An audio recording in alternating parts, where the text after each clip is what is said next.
Hey guys, welcome back to another video. Today I'm going to be showing you 10 more Minecraft mod combinations that work perfectly together. I made one of these videos back in May and you guys really enjoyed it, so I decided to make another one. And just like the last video, I have 10 combinations for you. Each one contains at least 2 mods that in my opinion just complement each other very well. So anyways, let's go ahead and get into the video. Alright, for the first combination, I'm actually going to be going back to the first combination of the previous video. And for that one, I combined Spiders 2.0 with the Scary Spider Resource Pack. And that was already a great combination. I just love that it makes spiders go from a relatively disappointing mob to a very interesting and scary one. But this time around, I'm going to be replacing the Scary Spider Resource Pack with fresh animations. I keep using this pack in my videos because it truly deserves it. It makes pretty much every single mob it touches look absolutely amazing, and the spiders are no exception. Most notably, you'll notice that the legs will now move separately from one another. Plus, when they sprint after you, they almost just hunch down, which is truly terrifying to witness. And in combination with Spider 2.0, which allows them to crawl pretty much everywhere and makes them a bit faster, you just may find yourself actually running away from spiders. So really, it's up to you whether you'd like to use fresh animations or the Scary Spider Resource Pack. You really just can't go wrong either way. For our next combination, we're going to be installing 2 eating related mods. The first of which is a helpful mod most of you have probably heard of, and this is AppleSkin. And this mod just lets you know the exact quality of the food you're about to eat, which can be very helpful if you're in a situation that you're trying to conserve your food. And the other mod we'll be installing along with this is eating animation.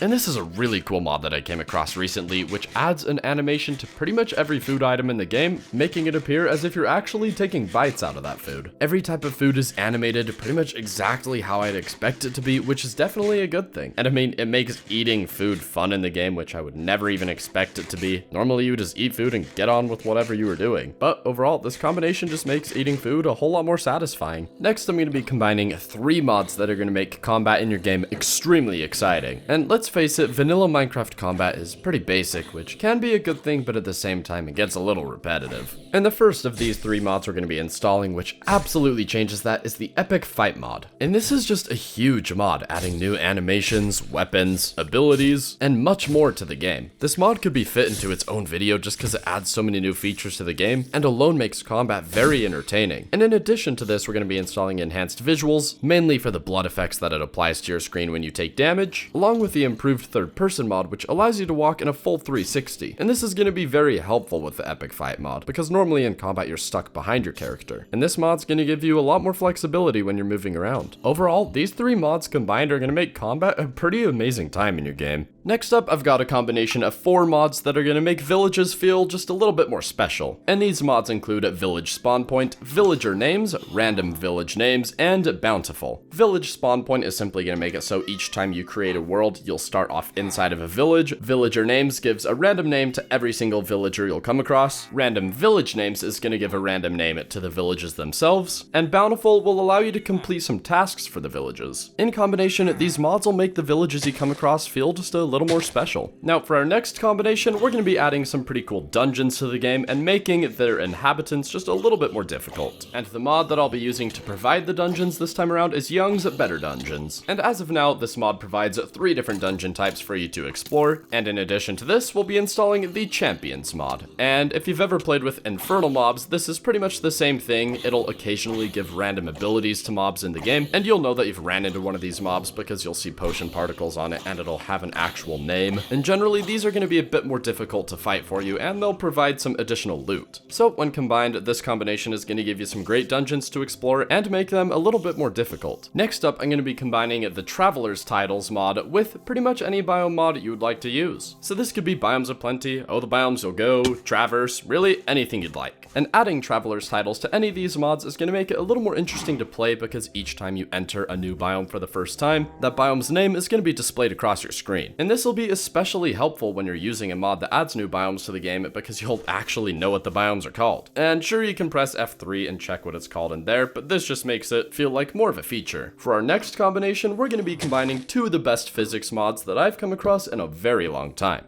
And the first of which is the physics mod, which I've made a multitude of videos covering because I just love it that much. Whenever you destroy blocks, they'll fall apart into smaller pieces, and you can configure this to work perfectly for you. If you want tiny pieces, you can do that. If you want to make them last longer, you can also do that. And in addition to the physics mod, we're going to be installing the Dropz mod. And this is easily the most realistic item drop mod that you can find. Whenever you toss out an item, it'll bounce around and collide with the environment as if it's an actual object. So when you have these mods combined, pretty much everything is going to have physics applied to it at this point, and these kinds of mods are just always a lot of fun to play with. There is one drawback, however, with this combination, and that's the fact that the Dropz mod hasn't been updated in a little bit, so you're going to have to use an older version of the physics mod with this in order to use them together. But even in its older versions, you still get most of the main features from the physics mod, so I wouldn't consider it a complete deal breaker. Up next, I've installed a couple mods that are going to make playing in first person a little more interesting. The first of these is first person model, which allows you to see your own body while you're in first person. And you can actually customize this mod for yourself, so for example, if you want to move the camera because it doesn't quite look right, you can do that. And in addition to this mod, I've included camera overhaul. And this mod makes it so as you move around, your camera will kind of tilt in the direction that you're moving. And this just adds a very interesting, I guess, immersive effect to the game. It's certainly not for everyone. I did get some comments when I showed this in a video before saying that it made them motion sick, but personally, I think it's a very interesting effect. And this mod can also be customized, so for example, if you don't want the effect to be quite as strong, you can turn it down, or if for some reason you want to, you can even increase this to some pretty ridiculous levels. And once you have both these mods installed, playing in first person is going to be a relatively new experience. Now, one of the last combinations I'll be showing you guys today is a combination of Terraforged and Optifine, and more specifically, a particular setting within Optifine. And Terraforged is one of the best terrain generation mods out there because it gives you some very realistic looking terrain. But one downside with it, at least for me, is that you need to play at a pretty high render distance in order to really get the best experience out of this mod, because otherwise everything is just so big you can't really see it. So you may be wondering, what does it look like if we increase this to an absolutely ridiculous render distance? And that's exactly what I'm doing with this combination, because with Optifine you can go all the way up to 64 render distance and get the absolute most out of Terraforged. 64 render distance is pretty much overkill for any other terrain generation mod out there because you really usually can't even see that far, but with Terraforged, when you're on top of some massive mountain, you'll actually be able to appreciate just how amazing this land looks. It's a mod that's really built for higher render distances, and Optifine's going to allow you to do exactly that. And now finally, for the last combination today, we're going to be combining a couple mods to give you some more customization for your character. And the first of these two mods is the Origins mod. This mod allows you to choose between a variety of presets as you create your world, and from here on out, you're going to have several positive and negative effects from this. And some of these will completely change the way you play, whether that's making it so you start in the nether, or can only survive if you're underwater. They really do make some pretty huge changes. And in addition to this mod, I've included PlayerEx. And this mod adds player attributes to the game, which you can use XP to level up. So for example, as you progress into the game, you can make your character stronger or faster or several other options in order to make yourself just a little more unique. And overall, these two mods combined are really just going to give you a lot more individuality, and this is going to be especially noticeable if you play this on a server with other people. Alright, that's going to do it for this video, and if there's any other combinations of mods that you think I should take a look at because they work really nicely together, let me know and I'll absolutely take a look at them. Hopefully you enjoyed the ones I provided today, and if you'd like to check out any of the mods, you can find them all in the description below. And anyways, if you guys enjoyed this video, be sure to leave a like, comment, and subscribe, and until next time, thanks for watching.